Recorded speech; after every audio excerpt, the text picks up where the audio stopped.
11 News starts with breaking news. Good Monday afternoon. I'm Catherine Amenta, and we begin with the latest on the coronavirus. About 600 new cases of COVID-19 have been reported in Allegheny County over the last 48 hours. The county health department just releasing those latest numbers. And let me show you the breakdown here. There were 594 new cases reported. New patients range from 1-year-old to 98 years old. The median age is 45, and there were also 4 new deaths. More details now. The number of new cases is lower compared to what we've been seeing recently, but the health department also says that could be from limited availability of testing last week and does not reflect a decrease in the spread of the virus in communities. The health department also says they're expecting an increase in cases from the holidays. Also breaking at noon, at least 1 person is dead and 2 people flown to the hospital after a fire in Bell Township, Westmoreland County. Happened at a home on Route 286 around 9:30 this morning. We know more than a dozen fire departments were called in to help, and we also know that the coroner is at the home right now. As soon as we get more information, we will certainly update you. Also new at noon, it is the day so many families have been waiting for. A COVID vaccine is now being given at local nursing homes. Channel 11's Mike Holden was at one facility this morning as those shots were given out, and he explains what's next. Today brings a tremendous sense of relief to those who have loved ones in long-term senior care facilities like this one here in McCandless. Experts believe that this is for the greater good and offers a permanent safe net to the most vulnerable populations. Channel 11 was right there as the COVID-19 vaccine was distributed inside the McCandless-based Vincentian home. The facility is part of Vincentian's multiple area senior living communities. The other sites are scheduled to receive the vaccine in the coming days. The Pfizer vaccine was administered through CVS OmniCare and offered to both senior residents as well as the staff working on the front lines. The second dose will be given out sometime in January. Medical experts stressed this is not mandatory, but they feel it's a great defense mechanism in this ongoing fight. We do believe that this could be a game changer for us because we've been, as everyone knows, very impacted by COVID, not just us, but the community as well. And we feel that this could be that light at the end of the tunnel where we can start to get people vaccinated and we're able to get back to his life as best as normal as possible. And vaccinations will continue throughout the next couple of days here well into next week. I'm now asking health officials about additional safeguards as they wait on that second dosage. That part of the story is coming up for Channel 11 News starting at 5 o'clock tonight. Reporting in McCandless, Mike Holden, Channel 11 News. We'll be watching, Mike. Thank you so much. Also new at noon, the CDC issuing new COVID vaccination guidance for people with underlying health conditions. They say that these adults can get a vaccine when it becomes available if they do not have a history of severe allergic reaction to any of its ingredients. People with weakened immune systems or autoimmune disorders can also get the vaccine, but should be aware that it has not been thoroughly tested on that population. Most importantly, they urge people to continue following safety measures like social distancing and wearing a mask even after they are vaccinated. New at noon, a lot of new news this afternoon. Novavax just launched the late-stage trials of their vaccine. The Maryland-based company is looking for 30,000 participants. The vaccine does not need to be stored at ultra-cold temperatures. Novavax is the 5th company to launch phase 3 trials of a COVID vaccine in the U.S. Now, severe weather Team 11 meteorologist Jessica Faith joins us. Jessica, it was a mild morning, but you're saying that's going to change now. Yeah, temperatures are already starting to drop. We're on the backside of that cold front, which means colder air is filtering in, and we're going to continue to see temperatures plummet as we go throughout the rest of the afternoon, which is different than what usually happens. We usually warm up during the afternoon. And just like Catherine mentioned, we had really nice temperatures this morning. Now we're in the 30s in Beaver and Butler, both at 37 degrees. Pittsburgh at 38. Washington now at 40. Notice how we are warmer farther toward the east. That's because the colder air is coming in from the west, and it still needs to catch up to Greensburg, Somerset, Indiana. But all of the temperatures all across the area will continue to dwindle down as we go throughout the rest of the day. And here's a look at the next few hours, keeping that cloud cover, not necessarily seeing anything falling from the sky until later this evening. As we go throughout the rest of the afternoon, by 4 o'clock, temperatures near freezing, and then later tonight we could see some snowfall coming up in about 15 minutes. I'll go into details about when you can see flurries later today. See you then, Jessica. Right now, a live look at the Capitol this afternoon. In a surprise move overnight, President Donald Trump signed the $2 trillion package that will provide desperately needed COVID relief funding. In the reversal, President Trump averted a government shutdown and provides hundreds of millions of dollars in pandemic aid. Here's NBC's Garrett Hake. Overnight, President Trump ending with a pen what he began with this video message last week. It really is a disgrace. The president signing into law a $2.3 trillion spending bill, funding the government through September and unlocking $900 billion in coronavirus-related aid. The bill provides hundreds of billions of dollars to small businesses and billions more for vaccine distribution and testing, and direct payments of $600 to individuals. The president's signature also extends a federal eviction moratorium and restarts 2 federal unemployment programs, which lapsed Saturday, while the president was withholding his support. Over the weekend, lawmakers from across the political spectrum urged the president to stop his holdout and act. I understand he wants to be remembered for advocating for big checks, but the danger is he'll be remembered for chaos and misery and erratic behavior if he allows this to expire. The president's decision to sign the bill comes with strings attached. The White House saying the Senate will vote to more than triple direct payments to Americans to $2,000. House Speaker Pelosi overnight calling on Republicans to join her in voting for the $2,000 payments the president asked for. Minority Leader Chuck Schumer tweeting that he'd force a vote in the Senate, too, daring Republicans to oppose the increased payments. And Senate Majority Leader Mitch McConnell praising the president's leadership for preventing a government shutdown when our nation could not have afforded one. Missouri mother of 5 Shelley Haynes, out of work since April, wishes she could show Congress how much she needs that money. Say, here are my basic household bills. Here's how much rent is. Here's how much the utilities are. And show me how I make this work with the $600 or the $2,000. Because the math isn't there, but something is better than nothing. We need help now. That was Garrett Hake reporting. The stimulus money is expected to help a lot of local businesses. Channel 11's Serafina James visited one restaurant about how they've been holding on. Back in May, Kelly O's in the Strip District received a $200,000 PPP loan, but the owner of the popular diner, Kelly O'Connor, tells me that money is long gone. Now Kelly O's is trying their best to adapt to the restrictions placed on restaurants. They're busy taking to-go orders. They've also spent $12,000 on several outdoor igloos. But O'Connor says her staff isn't making enough money to survive. O'Connor says she hopes the latest package, which includes over $284 billion in forgivable PPP loans, will be beneficial to ailing small businesses. If I didn't have that, Kelly O's wouldn't be here because we don't have the money to keep floating the rent and utilities without help. There's not enough income coming in to sustain a business. As for the one-time payment of $600, Kelly says she'll be donating that to her employees as a tip. And sources close to CNN say the IRS will most likely make those deposits in early January. For now in the Strip District, Serafina James, Channel 11 News. Beginning today, travelers arriving to the U.S. from Britain have to show proof of a negative COVID PCR test.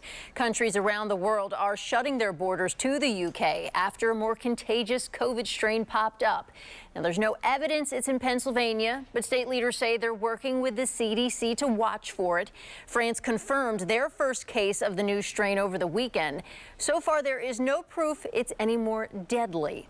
Meanwhile, the European Union started a massive vaccine rollout yesterday, and that will go on for the next several months.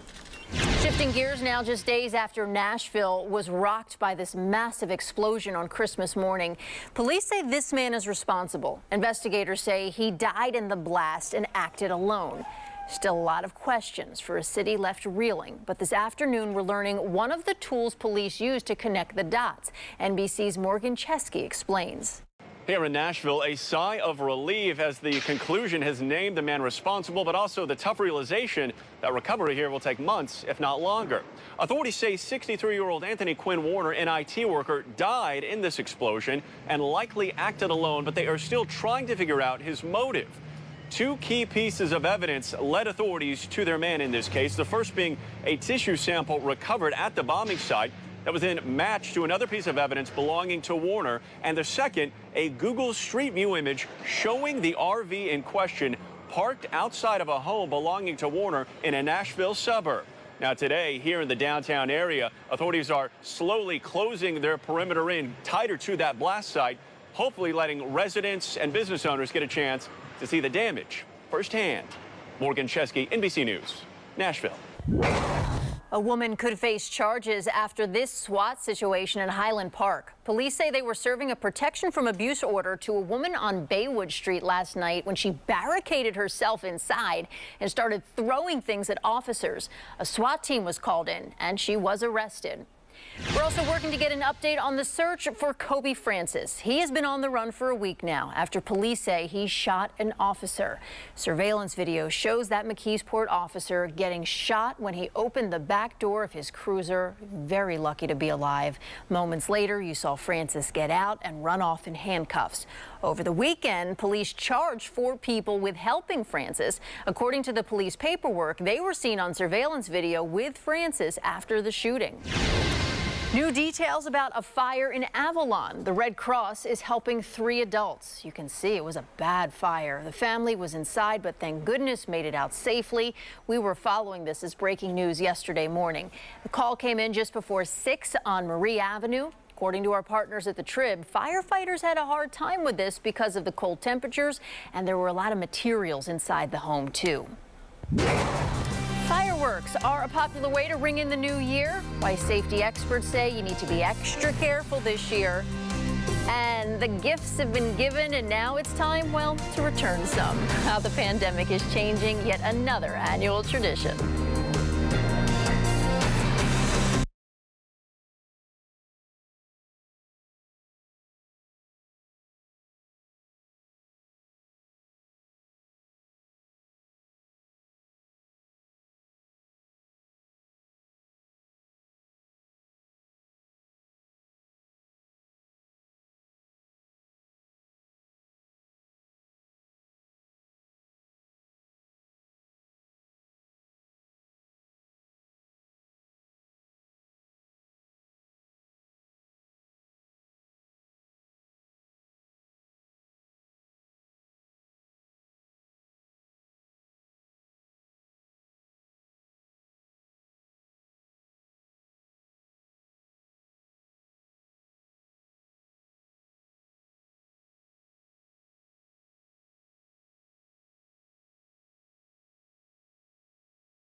Welcome back. New at noon, actress Loughlin is out of prison. The Full House star was behind bars for 2 months for her role in the college bribery scam.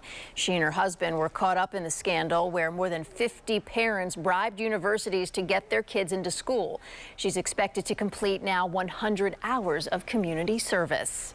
Several fire crews responded to the Monroeville Mall over the weekend. The alarm went off inside the mall around 6:30 on Sunday morning. Firefighters found flames and smoke in the back of a store. The automatic sprinkler helped put it out. And we spoke to a business owner who rushed to the mall. He said he saw the store's sign on the news and he had to check it out. The mall was closed at the time of the fire. No injuries were reported. The cause remains under investigation. The presents have been opened, but have you started making any returns? This year, experts say waiting may be your best option. Channel 11's Alyssa Raymond has the details. Soon, the holiday shopping season becomes the return season. Shoppers need to be prepared for a totally different return landscape this year. Why the different landscape? The pandemic, of course. Experts say consumers are now doing more online shopping, buying larger items, and that creates new challenges for returns.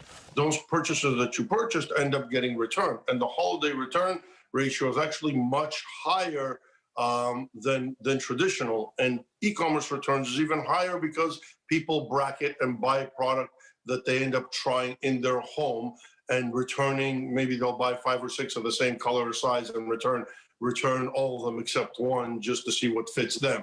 When it's time to return or exchange all those perfect gifts that were less than perfect, Sarah Skirball of Retail Me Not has some suggestions. Take a picture of your receipt. This way you have a good record of it and there's no chance that you're going to lose it. Number 2, shoppers need to be prepared for a lag in refunds. There's going to be an influx of online shopping this year, which means that there's going to be a lot of online returns. And shoppers with a chance to make an exchange in person, Skirball suggests waiting until after January 1st. Crowds will likely be smaller. And read the fine print. You want to make sure you know what that return window is. You want to make sure you're prepared if you have to pay for shipping, et cetera, et cetera, et cetera. And the experts have one more tip. Be patient. Alyssa Raymond, Channel 11 News. One more note, many retailers have extended their return windows well into the new year, so make sure you check with the stores both in-store and online. More details now. Can your Christmas packages carry COVID? And this is really something we talked about a lot when the pandemic first started, if we needed to wipe down our mail and our takeout containers. Well, now infectious disease experts with the Cleveland Clinic say it's not likely you'll catch COVID from your gifts. They say the virus can live on cardboard for 24 hours at the most, so by the time it gets to you, the risk should be pretty low. If you want to play it safe, as you should, experts suggest washing your hands after opening the box. If you got a gift card for Christmas, you are not alone. The National Retail Federation just released its annual holiday survey, and 49% of people say they plan to buy between 3 or 4 gift cards, totaling more than $27 billion around the country. But don't let that money go to waste. 25% of adults actually let their gift cards expire, or they even lose them. You're also encouraged to read the fine print, and if you don't want the card, you can look into trading it in for another one online. Your severe weather Team 11 forecast. Happy Monday. This midday, we're looking at temperatures much colder than what we saw early this morning. This morning was nice and mild, cool, but not too cold, not freezing. And we did have a few spotty showers. We're all quiet right now. Still very cloudy as we look outside viewing the city of Pittsburgh. Winds coming from the west-northwest at 13 miles per hour. That wind is coming behind that cold front, really dropping temperatures as we head throughout the afternoon. And even right now, much colder again than just the last few hours. Quiet on live Storm Tracker Doppler 11 radar. As we go throughout the rest of this afternoon, looking mostly quiet. Now, I've mentioned a small rain chance earlier during the first half of the day. Now with that colder air really settling in as we go past sunset, we have a small chance for a few spotty snow flurries, some snow showers later this evening and tonight. Notice how scattered it is, meaning not everyone will see the snow flurries, and they'll be very light in nature, meaning little to no accumulation, but it will be possible, likely not affecting a lot of folks. I mean, it's going to be mostly during the evening and nighttime hours. A lot of you will be inside for the day, and that chance or that coverage for snow flurries will continue to decrease, especially after midnight. So as we get ready and start our day for Tuesday morning, maybe a shower or two remaining, especially right around I-80. Yesterday and today, models have been trending and still consistently showing a little bit of action right around I-80, but we're clearing out that cloud cover, clearing out any activity for most of the area, even getting to see some sunshine first thing in the morning. Just know it's going to be very cold. Here's that temperature drop I've been talking about. So we're seeing temperatures right around freezing right before sunset. So around 4 o'clock, temperature is 33 degrees, just a degree shy of 32. And then after sunset, we're all around freezing, even below, getting into the 20s tonight. So the overnight low is actually 19, cold enough to support any flurries that are falling through the sky to stay frozen. Winds will be out of the south at about 10 miles per hour. So we're looking at a very cold night tonight, which means a cold start to the day tomorrow. And we keep temperatures cold, really not rising those temperatures too much, looking to be below freezing for the high tomorrow, but at least we'll get to see a few spots of sunshine. We'll enjoy that. So enjoy staying quiet for Wednesday as well. And then ramping up activity once again for Thursday, Friday, which is New Year's Eve and New Year's Day. Coming up in the next half hour, I'm going to talk more about what we expect for the end of this week, because that's going to be the stronger system. And also, I'm going to talk about today's winds and how gusty they'll be as we go later into the afternoon and evening. I like those 50s. Thank you, Jessica. See you shortly. A pop-up COVID testing site is now open in Beaver County. The drive-through clinic is set up at the Community College of Beaver County. Testing will be available from 9 a.m. to 6 p.m. through Thursday. Up to 450 patients can be tested a day. With more people staying home for New Year's Eve, you may see more fireworks going off in your neighborhood. And one shop in Erie says they are on track to double their sales from last year. And they may even set a record that was set in 1999 when we were welcoming in the year 2000. Impressive.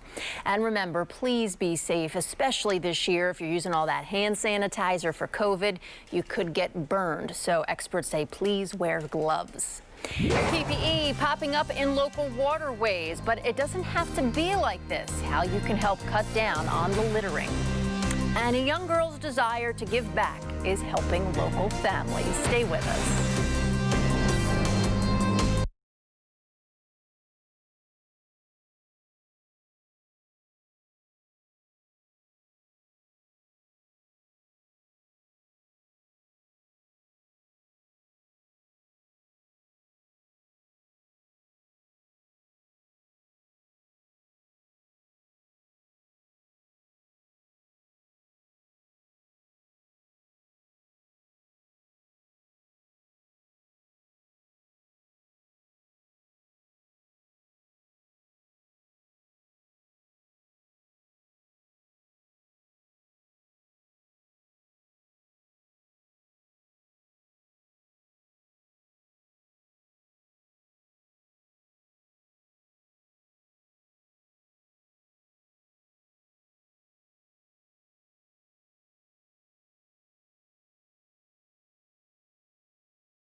Welcome back on this Monday afternoon. If you need to get rid of your real Christmas tree, yep, it's that time of year. Pittsburgh has 5 locations where you can recycle it.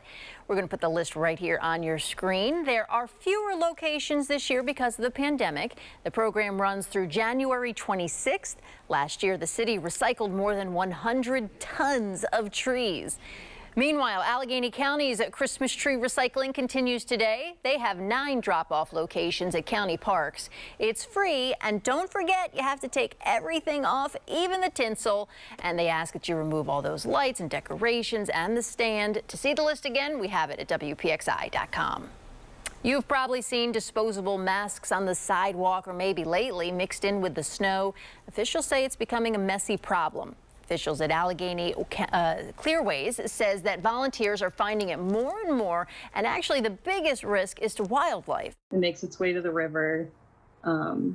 Animals end up either getting trapped in it or eating it. It's really like any other plastic litter. It's an issue. Things like N95 masks and latex gloves, they cannot be recycled. The executive director at Penn Environment hopes companies will look into developing more products that can be recycled. He says until then, he suggests wearing reusable PPE and, of course, don't litter. What's important is what we do while we're here. A local family is grieving after they lost a son and brother in a car crash. How they plan to keep his memory alive. And why investigators think this deadly fire could be arson.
Just days before Christmas, a teenager crashed his car in Westmoreland County, and sadly, Joshua Naranzio passed away on Saturday from his injuries. Channel 11 Shelley Bortz spoke to Joshua's family about who he was and the legacy they now hope he leaves behind. I don't know. I'm going to have to take it a day at a time. I don't know what else to do, really.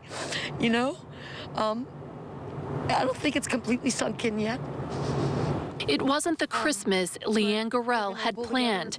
Instead of celebrating the holiday with her children, she's mourning the tragic death of her 17-year-old son, Joshua. I didn't know the extent of what had happened until I got here, and once I saw him, I knew that it was a much more grave situation than I thought. According to police paperwork obtained by Channel 11, state police say Joshua Naranzio crashed his car along Beatty County Road near St. Vincent College in Latrobe on Wednesday afternoon. We're told the 17-year-old was trying to pass another car on the two-lane road when he lost control of his, went off the roadway and hit a tree. Naranzio was rushed here to UPMC Presby in critical condition. He died Saturday night from his injuries. I mean, he was such a strong kid, you know, and just as healthy as a horse. So I was not expecting this at all. Joshua's brother tells me he wants to celebrate his brother's life and all the things he did in his 17 years and plan to do in the future. He says Joshua was a kind, car-loving, funny soul who always put others before himself. What's important is what we do while we're here. So that's what we're going to focus on with Joshua, and that's how we're going to memorialize him from this day forward. Joshua's family tells me he helped so many people in his short lifetime, and even after his death, he will continue to help others. Foremost, his wish was to be an organ donor. And he's going to save so many lives and help so many people with his generous gift. And that makes me so proud of him. A GoFundMe account was quickly set up by Joshua's friends to help with his funeral expenses.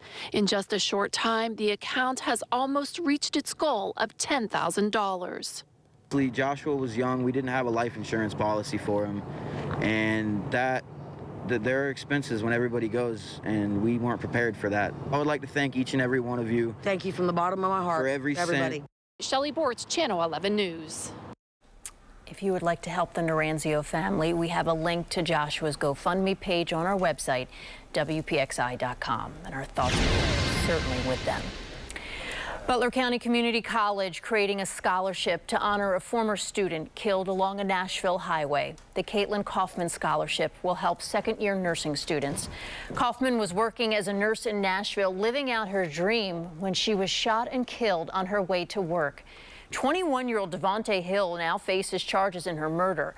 Nashville police are still investigating the motive, but they say he did not know Kaufman.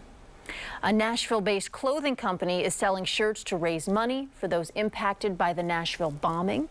They say Nashville's strong and cost $25. The company says 100% of the profits will go to those affected by the Christmas morning explosion. 3 people were hurt and dozens of downtown buildings and homes were damaged by the blast. The Red Cross is assisting. Your weather, Team 11 coverage now, and Jessica, mild this afternoon, but windy out there. Yeah, the winds are really starting to pick up with that colder air that is moving in behind that cold front, and we are on the backside of that cold front right now. And just check out the winds this midday. We're at 21 miles per hour for the wind speed in Greensburg, 15 for Butler, and winds are gusting higher than that. 32 mile per hour wind gust in Greensburg. Coming up in about 15 minutes, I will dive deeper into winds that you can expect for the rest of the day, and also a sneak peek at the end of this week where we'll have a stronger system to bring us more steady rain. We'll see you then, Jessica. A live look at Pittsburgh International Airport this afternoon. The number of people who passed through U.S. airports yesterday was the highest since the pandemic began. That's according to the TSA. They said about 1 million 285,000 people passed through security checkpoints on Sunday, and that's a record breaking the previous one set just last Wednesday. And it's the highest level of air travel since March 15th. The new figure is about half the number of people who flew the same day a year ago. To the classroom now, students in the Gateway School District will keep learning online after the holiday break. Full remote learning will now continue through January 15th. Hybrid learning was supposed to restart on January 4th, but the district says they changed their minds because of rising COVID cases. Plus, they say it gives people a chance to quarantine after the holidays. Meanwhile, the Plum School District plans to resume classes on January 11th. They made the move to virtual learning at the end of November, and the district has now created a program to track COVID cases at each of their buildings.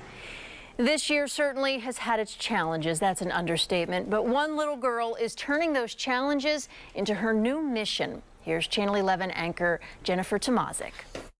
The reindeer, and I like the reindeer pajamas. An overflowing bin of coziness collected by 6-year-old Harper Malspina of Cranberry. I believe all kids should have warm jammies. Harper's warm spirit is the driving force behind the PJ Drive, and her mom, Caitlin's, hope of instilling the importance of giving back at a young age. They narrowed Harper's holiday service project down to Jeremiah's Place. This is B. The only 24/7 crisis nursery in Pittsburgh that provides emergency child care for kids up to 6 years old. Whether it is the most extreme cases where it might be fleeing domestic violence or homelessness, or a medical emergency, to providing care to kids of essential workers on the front lines of the pandemic. It's no longer a stigma to asking for help. And so we're seeing families reaching out to us who would not have in the past. The mama called the doctor, and the doctor said, it's really hard to be a little one in a new space. So this is one of our comfort backpacks. Every kid that comes through the door of Jeremiah's Place in East Liberty for the first time gets one. Inside are books, blankets, a Jer Bear, and then new pajamas. And they did just that for 71 new kids just in October. With those kinds of numbers, they need to keep their PJ bins full. This is where Harper is going to come in handy. Do you know how many you have so far? 79. Harper set a goal of collecting 100 pajamas for Jeremiah's Place by Christmas. So how'd they get the word out? Harper and her mom printed out these little flyers and then put them in their neighbors' mailboxes. Well, we wrote, "Hi friends, I am Harper." With the help of social media, people have been buying them off of Harper's Amazon wish list, making Harper simply happy. To extend her heart the way that she has done to Jeremiah's Place it means the world to us. This is only the beginning of Harper's Helpers, as she wants to keep helping the community in the future. Because it's nice. Harper is just amazing for her little young self to be able to recognize the importance of giving back. Jennifer Tomazik. Because they have rainbows. Channel 11 News. I'll tell you what, man, he was a hero the other day when he jumped up in that window. The very important reason a man ran towards the danger. Up next.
Welcome back. A tragedy unfolding. A member of the West Virginia Air National Guard is dead, and 3 firefighters injured after a barn fire that is now considered arson. Fire broke out yesterday, and you see what is left here.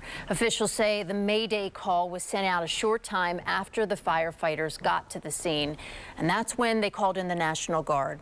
And the fire marshal thinks it is connected to another arson the same day. The barn owners say they are devastated for the firefighters' family. It didn't matter about the barn, you know. I mean, it didn't matter. It was just the lives, people's lives involved, especially a firefighter, you know. Residents said the explosion shook their homes and woke them up in the middle of the night. New at noon, fire crews rescued a man who fell more than 100 feet into a quarry. Listen to this. It happened yesterday in Utah.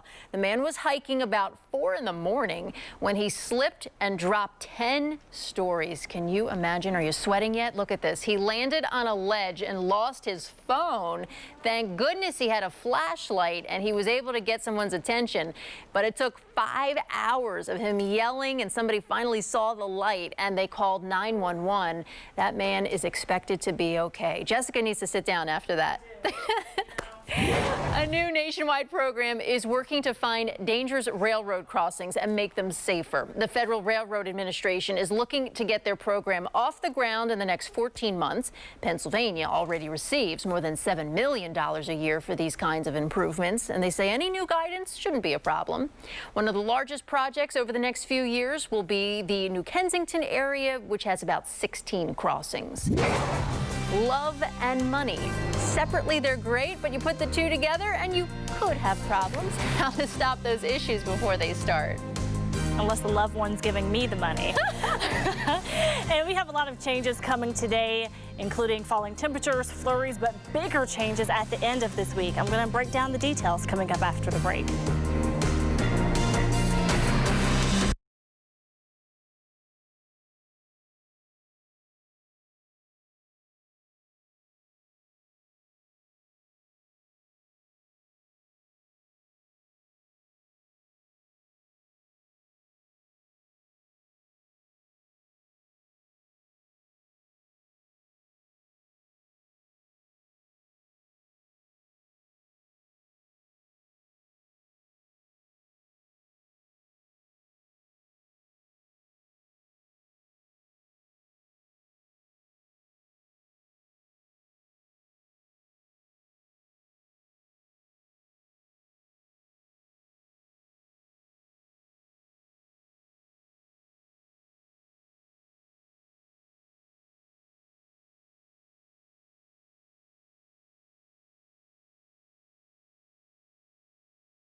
Welcome back. Balancing love and money can be tricky in a relationship. Our consumer advisor Clark Howard explains what you can do now to stop problems before they start. When you find somebody you love and you really want to be with that person, I want to make sure that you don't conspire against yourselves making that relationship work. Do you know one thing we don't find easy to talk about? That's our money. And when you get into a relationship with someone, you may think they think about money like you do, but odds are you have very different attitudes about saving, investment, debt, and all the rest. So I know it can be an uncomfortable conversation to get started. And by the way, it's not one conversation. But the more you talk through this issue with money, the stronger your relationship will be. You ignore it, you're going to create distrust in your relationship. You don't want that. So just have these conversations, not when you're mad about something somebody bought or something like that, but just when it's a really good, safe time to discuss it. And remember, it's not a talk, it's an ongoing conversation that works. I'm Clark Howard.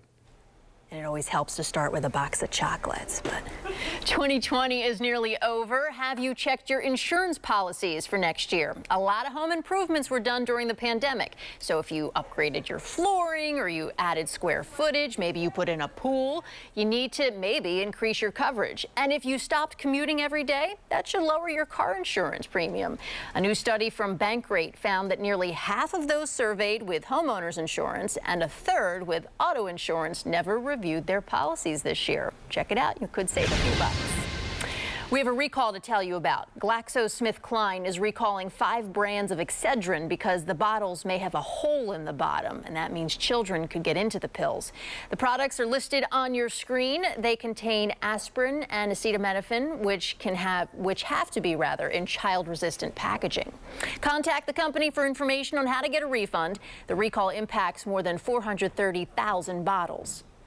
Parts of Pennsylvania are still digging out from the Christmas snow. Dylan Foringer is from Erie, and he says he barely slept since Christmas Eve. He drives a plow, and he's been getting calls from new customers every 10 minutes.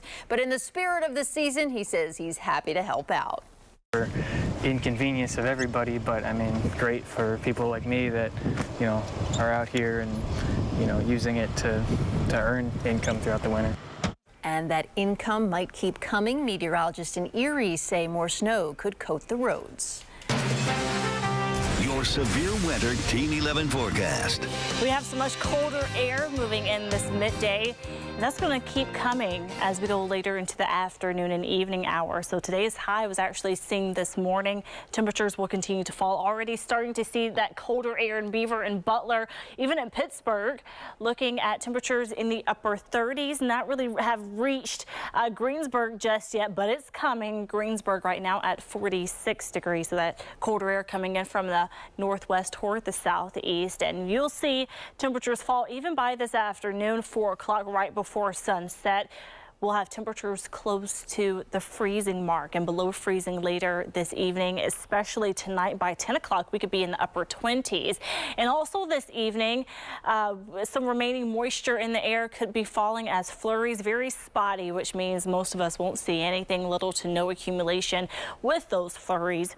Now, one thing that you'll want to pay attention to as we go later into the afternoon will be the wind speed. We're talking about very strong winds right now, 21 miles per hour in Greensburg. Pittsburgh, 13 miles per hour. Similar story in Washington at 13, 15 mile per hour wind in Butler. So staying pretty elevated for the next few hours, looking to decrease a bit this evening and possibly picking back up once again. And I mentioned those flurries we could be seeing later this evening and tonight. Again, not widespread at all, little to no effect. And the good news is they're coming after sunset. A lot of us will be inside for the day, and even tonight not being out and about in the flurries. And we could have an isolated spot remaining in the early morning hours, especially those closer to I-80. Most of us looking dry, even seeing sunshine at the start of the day tomorrow. We keep the dry conditions for Wednesday. Wednesday really looking good. Also some warmer air coming in as well. So moving in the right direction before we have a much stronger system on the way for New Year's Eve, also going into New Year's Day. So That system looking to bring in some colder air as well, but the model showing it not coming all the way through the area. So farther toward the north of Pittsburgh could be seeing some snow. Good chunk of the area seeing some showers. That continues into about the evening hours where we decrease coverage, but for your Friday there's a system that will be increasing rain chances from the south, and on your New Year's Day looking to have a pretty hefty rain chance as we go throughout the day. So looking pretty active as we close out the rest of this year and going into the next one. Here's your 5-day forecast. The good thing about Friday's system is it's also bringing some warmer air and well above average as we close out this work week on Friday. 57 degrees. So even though we're in the teens tonight, we have some warmer air to enjoy by Friday. It's all about fun. You know, some people look with smiles and some people look like we've lost our mind, but hey, that's part of life, man. We want to make everybody happy. I love him. A family in Virginia is spreading Christmas joy by driving around in a replica of the Griswold family station wagon from National Lampoon's Christmas Vacation. Benjamin Red bought this 1978 Dodge Aspen, and he said he had a vision, and you see everybody coming out to see it. Since then, the Reds have been driving the car through town nearly every night, spreading Christmas cheer. Now, here is local Steals and Deals, Lisa Robertson. Right now, it's a whole different world, and a lot of us are setting up offices at home, workspaces at home, the kids are learning from home, right? And right now you're going, oh my gosh, it's a little bit more complicated than I thought. I can make it simple for you. This is one of the best ideas ever, and it's from Sharper Image. It's called the socket shelf. So number one, you simply plug this in, and now you have 6 regular sockets and 2 USBs. You can charge 8 things at one time. You have the shelf that you can use or not use, completely up to you. So now if you're going, wow, I'm trying to set up this home office, I have the tablet, I have all these things I need to charge and they're in my way. Now they can all charge at once, and you can put a bunch of them at one time right up on the shelf, and they're not on your desk and they're not in your way. It's such a great idea because it keeps everything organized, everything charged. We have so many devices to charge right now, right? Do you have a TV with an outlet behind and there's all these wires running down to the ground? Wouldn't you like to just plug this in behind the TV and have everything here? Oh, in the bathroom? Isn't it amazing how many things, like, oh, I have an electric toothbrush, I have this, I have that. A lot of things to charge in a bathroom. Never enough counter space. You simply plug it in, everything you need is organized, and you're good to go. The surge protector is built in, and there's no electrician required. Right now at localsteals.com, it's 20 to 33% off, and you're gonna love it. I guarantee you absolutely will.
An Oregon man lost everything in a fire just days before Christmas, but he says his family is okay, and that is all that matters. Let me show you. Alan Gebhardt says when the apartment building fire alarm first went off, all he saw was smoke in the hallway and planned to get out as fast as possible with his 5-month-old son and 3-year-old daughter, but then they were blocked by a wall of smoke. So he went with a plan B, the window.